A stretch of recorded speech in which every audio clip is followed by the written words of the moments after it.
Coming up, a celebration of life was held today for former Arizona Attorney General Grant Woods. What his friends and colleagues had to say about his extraordinary life. Plus, COVID cases are on the rise again. What trends health officials are seeing. And COVID-19 affected employment for everyone across the country. But how much did it affect people living with disabilities? We'll have the latest numbers coming up. Cronkite News starts now. Good evening and welcome to Cronkite News on Arizona PBS. I'm Lauren Quinlan. And I'm Brianna Isbell. Thank you for joining us. An icon in Arizona politics was honored today. Grant Woods served as Arizona Attorney General for 2 terms and was also Senator John McCain's chief of staff. Arizona's political, civic, and business leaders were among the hundreds of people at the Orpheum Theater today to pay tribute to Woods. As Rob Winder reports, he was remembered as a rare politician of conviction. With musical tributes from the likes of Nils Lofgren and Walter Richardson, the former Arizona Attorney General was celebrated for a life beyond politics. Friends and family remembered his sense of humor, his strong moral compass, and his supreme love of family. That was something his friend Charles Barkley both admired and sometimes grew a little annoyed by. Dinners were always awesome. Everybody was having a great time until about 20, 30, 45 minutes in. We had to tell Grant, you can't just monopolize the whole night talking about your kids. Cindy McCain, wife of the late Arizona Senator John McCain, spoke of how Woods, like her husband, was a rarity in politics, a man who would speak his mind and was willing to serve causes greater than himself. It's hard to lose hope that good people are still prominent in public life. When one of those voices is stilled, we have to hold on to the hope by holding on to the memory of their example, by honoring it, and trying to be the best we can to emulate it. It was a privilege. It was a privilege to know Grant Woods. Even after leaving office in 1999, he was a strong advocate for issues he cared about. His wife, Marlene Galan Woods, said his final cause, stopping voter suppression, was his most important. Grant felt that protecting an American's right to vote was imperative for our fragile democracy. He worked every day since the inauguration with a bipartisan group working to protect our most fundamental right, the right to vote. As one of his sons said, Grant Woods will ultimately be remembered as a man who changed the world by inspiring people to value love and kindness. In Phoenix, Rob Winder, Cronkite News. Woods died of a heart attack on October 23rd. He was 67. In lieu of flowers at the service, Woods' family requested donations be made to a cause close to his heart, the Boys and Girls Club of the Valley. House Democrats introduced a resolution today to censure Arizona Republican Representative Paul Gosar. Gosar is facing backlash after posting a photoshopped anime video to his Twitter and Instagram accounts, where he appears to kill Congresswoman Alexandria Ocasio-Cortez and to attack President Joe Biden. Gosar has since removed the video from his Twitter account. 60 House Democrats co-sponsored this legislation. It is unclear if or when the House will vote on the resolution. The House is in recess this week in observance of Veterans Day and is scheduled to return next week. Arizona health officials concerned about the fall surge are already seeing an increase in new COVID-19 cases. The Department of Health Services recorded more than 3,600 new confirmed COVID cases and another 24 deaths yesterday. Except for Monday, the past week has consistently seen more than 3,000 new cases each day across the state. Arizona's total number of cases since the start of the pandemic now stands at more than 1.2 million. Hospitals also continue to see the number of patients hospitalized due to the virus trending upwards. COVID had impacts on employment all across the world. However, some communities were affected more than others. Megan Newsham talked to someone who has continuously beat the odds stacked against him. According to the CDC, 1 in 4 U.S. adults have some type of disability. The Bureau of Labor Statistics shows in 2020, 17.9% of people with a disability were employed, which is down from the previous year where employment was just over 19%. For Jason Clement, navigating the world requires a few more tools, both simple and complex. Calendar widget. Nest. Calendar widget. No more. Clement is the vice president of Aetna One Healthcare. However, his journey here did not come without challenges. I grew up in Arizona, and with my particular eye disorder, it's degenerative, and so it slowly, progressively gets worse as you get older and older. Clement's persistent personality means he never gave up on finding ways to adapt. I grew up playing sports, I drove, I did all of those things, and then, I joke and say I would always, as my eyes got worse, I would find a sport that, had a larger ball, right, that I could see a little bit better. While Clement has found success, many people living with a disability struggle to find opportunities. Right there. According to the U.S. Bureau of Labor Statistics, the unemployment rate of people living with a disability is the highest it's been in 7 years. 51% of our staff and our board, our management, are people with disabilities.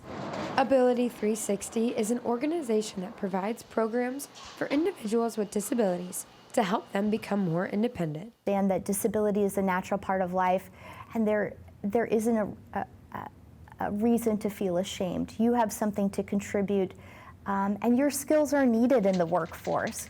April Reed is the Vice President of Advocacy and works with people to learn how to live with their disability and ultimately find work. So they get to talk about how do you get up on time with an alarm clock, how do you send polite emails, and then we move into what do you want to do? Do you want to go to school? Do you want to find a job? But Reed says the responsibility does not solely lie with the individuals. Her goal is to educate the community, especially employers. They need to look at the person and their skills, and understand that there's a lot that an individual with a disability can bring to your workforce. Reed feels people with disabilities understand more than most the value of work and the independence that comes with it. That individual tends to take less sick days than their counterpart without a disability. They tend to stay in that position longer than their counterpart without a disability. And Clement believes people with disabilities can get the job done. They may just do it differently. I use speech readers that read what's on my computer screen. My mobile phone, I use the reader on my mobile phone. Calendar widget. No more events today. Ultimately, the success of the partnership between employee and employer lies in the willingness to adapt on both sides. Is when I have asked for help of my employer, they've been more than willing to help. One hope is the increase in remote work due to the COVID-19 pandemic will change the employment rates for people living with a disability for the better. New tools for remote work, including Slack, Zoom, and Google Docs, that are designed to be inclusive, have opened a lot of doors. At the Google touchscreen, Megan Newsham, Cronkite News. The Arizona Court of Appeals rejected yet another request by the Cyber Ninjas to turn over records concerning the review of the 2020 election. The judges voted unanimously to keep the court's former ruling, which was that the Cyber Ninjas records fall under public records law. This is because the company was working for the Senate to perform a core government function. The judges also rejected the Cyber Ninjas' claim that their ruling would open records of construction companies or office supply providers who work with the state. A controversial program aimed to reduce the number of bison at the Grand Canyon wrapped up yesterday. Coming up, we'll discuss the program and what critics of the program have to say. And the U.S. Forest Service is allocating more money to forest restoration. Where it's going? Here we go, lights up. Whoa. As artists, we conduct our educations in public. You can never know whether it's going to be a success. One just has to risk it. It's you and the work and the place. It's a very particular relationship. Here's our lens. Tell us what you think. Friday night at 9 on Arizona PBS. What you get from Washington Week that you will not get anywhere else are the best and the brightest reporters from different media companies, and they're able to have a real conversation about things that are happening in Washington and around the country. But it's also a show about issues that are relevant to different communities. How do you think that... As the moderator, I feel this deep responsibility to bring in those other perspectives so that people understand how power and politics impact their daily lives. Friday nights at 7 on Arizona PBS. Cronkite News provides students at ASU's Walter Cronkite School of Journalism with the opportunity to gain real-world experience in the newsroom. At Cronkite News, our students produce professional content for audiences by taking on all roles, whether they be reporting, anchoring, producing, or studio production. Each department gives students first-hand professional newsroom experience. For more information, visit cronkitenews.azpbs.org. Your favorite member benefit is getting better and bigger. This is wonderful. Over the next year, Passport is adding new shows and doubling the number of episodes for you to stream. They give us all that they've got. From your favorite cooking and travel series. Even the stairs are breathtaking. To history specials and award-winning documentaries. Better and bigger. That really is the fun part. Stream on any device with Passport on the PBS Video app. Arizona is one of the worst states when it comes to laser strikes on aircrafts. According to data from the FAA, Arizona ranks 5th for laser strikes out of all the states over the past 10 years. And the problem is getting worse. Already, there have been more laser strikes this year than all of last year. Now, Phoenix Police is working with the FBI to catch those who are doing this. The FAA says high-powered lasers can temporarily blind pilots, putting passengers and those on the ground at risk. Fines can be up to $11,000 per incident. A program set up by the National Park Service aimed to reduce the number of bison on the north rim of the Grand Canyon National Park wrapped up yesterday. 4 bison were killed by groups who were picked by lottery to participate in the hunt. Park officials say up to 500 bison are roaming the land around the Grand Canyon. The goal is to have around 200. Too many bison, they argue, destroy fragile sites and pollute water in the park. Critics say the bison should continue to be relocated through a program that gives them to Native American tribes. The U.S. Forest Service says their agency is allocating $54 million to northern Arizona's forest restoration work. The Arizona Daily Sun reported that the money will cover work to protect communities and watersheds from wildfires. This announcement follows a previous cancellation of a contract for a larger restoration project in other forests like Coconino and Tonto. As we head into next week, cloudy skies and mid-70s is what we'll have to look forward to in the valley. Evan Liss is in our Cronkite Weather Center for more. And before we get to those awesome 70s, we will have to contend with a pretty hot weekend for November. Some places will be flirting with 90 degrees before we start that gradual cool down on Tuesday with the first of 2 storm systems moving through the region. And we keep a very dry pattern over the southwest into the foreseeable future. We have this expansive strong ridge of high pressure located over the area. It's going to kind of mosey around our region in the weekend, which will help keep our temperatures so high. Then we have a first of 2 storm systems move through the region on Tuesday. That's going to bring milder temperature into our region. Then after that, at the end of next week, we finally break that weekend warm-up pattern we've been stuck in recently with a stronger storm system located closer to us, bringing in those wonderful 70s that we love to see. Now we're going to go way east and way north right now to the upper Midwest, where a lot of places are seeing their first snowfall of the season with what's called a November Witch storm system. A storm system like this was actually what was responsible for sinking the Edmund Fitzgerald on November 10th, 1975. November 12th, 2021 is similar setup over here. Then we have an Alberta Clipper come through afterwards, and that's going to help reinforce that first snowfall forecast for a lot of these places in the upper Midwest before it moves into the Northeast. They're probably looking at our forecast here in Phoenix with a lot of envy as we flirt with 90 degrees this weekend before, as I said, we start to have that the cloudiness, mid to high level clouds move in with those 2 storm systems during the work week next week, pushing us into the 70s by the time Friday rolls along next week. It's what we've been waiting for. I'm Evan Liss in the Cronkite News Weather Center. I'm Amna Sapan. Coming up after the break, I'll have your Cronkite Sports Report. We take a look at one organization that is expanding women's hockey in Arizona. Here we go. Lights up. Whoa. As artists, we conduct our educations in public. You can never know whether it's going to be a success. One just has to risk it. It's you and the work and the place. It's a very particular relationship. Here's our lens. Tell us what you think. Friday night at 9 on Arizona PBS.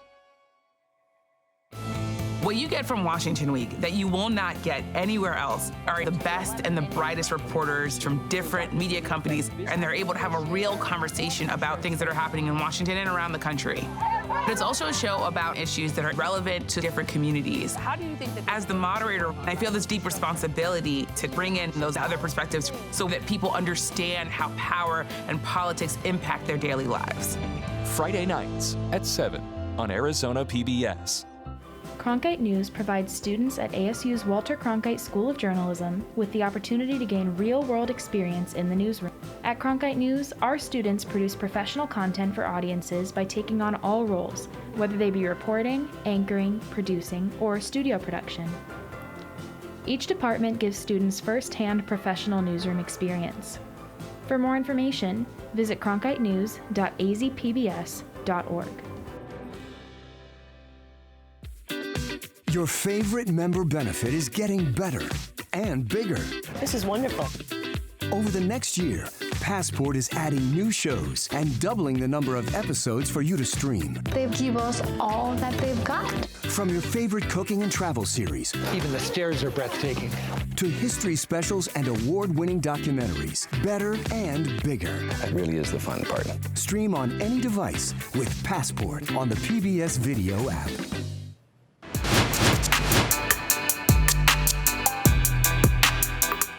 Welcome back, I'm Amna Sapan, and here is your Cronkite Sports Report. After a grueling back and forth matchup between UC Riverside, Arizona State men's basketball was just 1.7 seconds away from starting their season 2-0. But that all changed with one crazy shot. Off the inbound, UC Riverside's JP Mormon made one defender miss and heaved a 70-foot shot that hit nothing but net. The near full court shot would end up being the last of 14 three-pointers that ASU allowed on a night where they only hit 5. A tough way for ASU to lose. In 2019, the Arizona Kachinas were formed to expand women's hockey. In 3 years, the organization has made quite an impact. Cronkite News reporter Ryan Blank details their rise in the sport. The Arizona Kachinas have become the leader in efforts to expand women's hockey across the state. Despite being a young organization, they have made an impact. I get a lot of why do you do this? Why do you do this?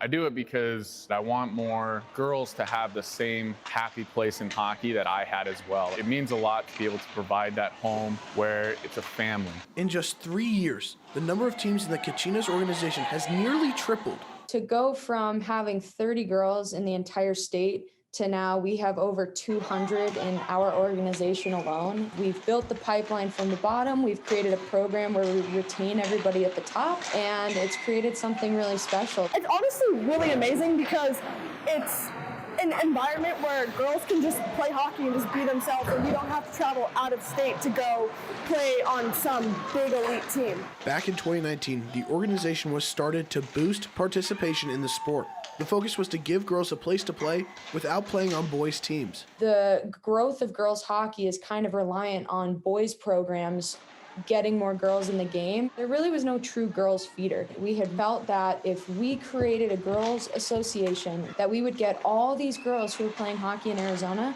to come and start playing with us. Even with the large impact already created, the Kachinas are focused on finding more ways to grow women's hockey. In Mesa, Ryan Blank, Cronkite News. Meanwhile, the Coyotes are on track for the worst season in NHL history. The team only has 1 win through 13 games and has the worst goal differential in the league by 14 goals. Even when the team scores or finds small victories throughout a game, forward Andrew Ladd says it can be difficult to celebrate.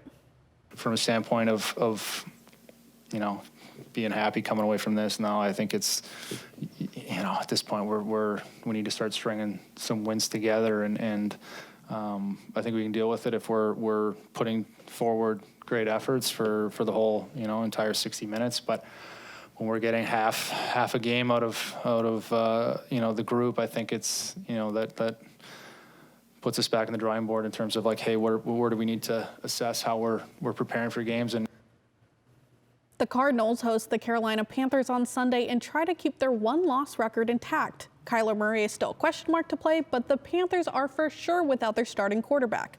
They will instead rely on backup QB P.J. Walker. But Cliff Kingsbury says you never know what you're going to get when a backup QB comes in. It's always a challenge. We scouted PJ coming out of the XFL, thought he played at a really high level. I think he was the MVP of that league. Really liked him. I think we even tried to get him here at some point. But, you know, smart player, you can tell, cerebral, gets the ball out quick, gets to the right spot. He's athletic, can move around and make plays. And anytime you have a new quarterback coming in, it's a challenge for the defense. The 6th NBC Premier League morning live show made its return recently, making it the first West Coast showing ever. Cronkite News reporter Taiwo Adeshikbin in our LA bureau has more on how the live event brought soccer fans together. Early morning rain didn't stop soccer fans traveling from near and far to attend the Premier League morning live show. From Atlanta to come here, and it definitely works. This is a success. When you have an event like this, you get all 20 fan bases together for whether it be, 4 hours or 2 days. And, I've had conversations with plenty of amazing people, plenty of friendly places, that I've never met before and I'll probably never see again. But it's just, for those 4 hours, you're brought together by that, that common look. Fans posed for photos with the championship trophy and other displays lending their team support. And that excitement was also felt during the matches. Apart from anything else, in the UK, every club's fans are so divided. So you would never get Manchester United fans and Liverpool fans side by side at an event, ever. So then to see them happily side by side at an event like this, I think it just gives everybody around the world a real sense that football is the thing that brings us together, whoever we support. One fan who grew up in the UK has attended these live footy matches and says Americans bring a different level of passion. The American fans really get into the atmosphere and the game and the flow of the game and the energy of the game. Up the Foxes forever! In Los Angeles, Taiwo Adeshikbin, Cronkite News. And that does it for today's Cronkite Sports Report. Back to you, Lauren. The creosote plant is no ordinary plant. Coming up, we'll discuss the many health benefits as well as some dangers associated with the creosote.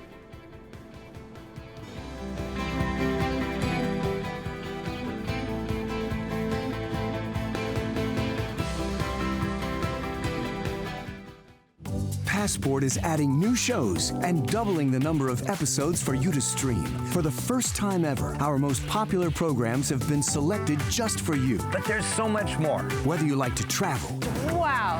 feast, And calories don't count. look back, That is me. discover. And you know the whole story. There's something for everyone. Let's get to it right away. Stream on any device with Passport on the PBS Video app. What you get from Washington Week that you will not get anywhere else are the best and the brightest reporters from different media companies, and they're able to have a real conversation about things that are happening in Washington and around the country. But it's also a show about issues that are relevant to different communities. How do you think that... As the moderator, I feel this deep responsibility to bring in those other perspectives so that people understand how power and politics impact their daily lives. Friday nights at 7 on Arizona PBS. Cronkite News provides students at ASU's Walter Cronkite School of Journalism with the opportunity to gain real-world experience in the newsroom. At Cronkite News, our students produce professional content for audiences by taking on all roles, whether they be reporting, anchoring, producing, or studio production.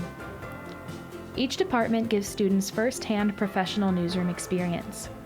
For more information, visit cronkitenews.azpbs.org. The creosote bush is the most common shrub in the desert areas of the Southwest.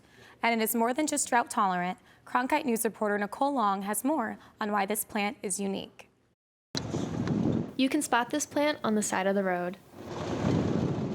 But it's more than just a regular shrub. One of the things that makes them Of interest for medicinal use is also one of their desert adaptations. They produce a really thick, waxy, and oily surface on their leaves. There's a couple different compounds that are really unique. Here at Desert Sage Herbs, those waxy leaves are infused into teas and salves that can treat up to 50 different illnesses. So internally, it's used more for a lot of acute situations, like maybe infections, as a detoxifier, a cleanser, even detoxify like something like if you had a scorpion bite. As a registered herbalist, Sonar is familiar with the plant and personally uses it to treat cuts and scrapes. Kind of like how maybe more mainstream would use more of a neosporin or something like that. Like in our household, we use salves of creosote. Although this plant may seem exciting to try out, it's important to use caution and talk to a specialist before ingesting it. In Phoenix, Nicole Long, Cronkite News. The creosote bush can be highly toxic to people with kidney and liver issues. Always consult a health specialist before trying any new treatments. That's it for Cronkite News tonight. Thanks for joining us. For top Arizona stories anytime, go to cronkitenews.azpbs.org.